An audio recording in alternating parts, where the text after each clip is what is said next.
Hey guys, it's Brooke with WTI. We just finished our new kitchen in our house and we have all black appliances and a black sink.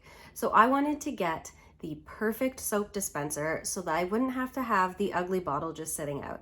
I found this perfect, super cute MOMEEMO set for dishes and hands, and I love it so much. I really like that the bottles are made of glass because you know that they're not going to get worn out at all, and that it has this bamboo tray because it's not going to rust when the water's splashing on it or if there's water sitting in it at all.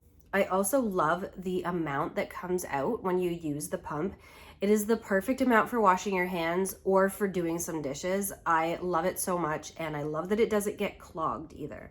I actually like them so much, I bought an extra set for one of my friends.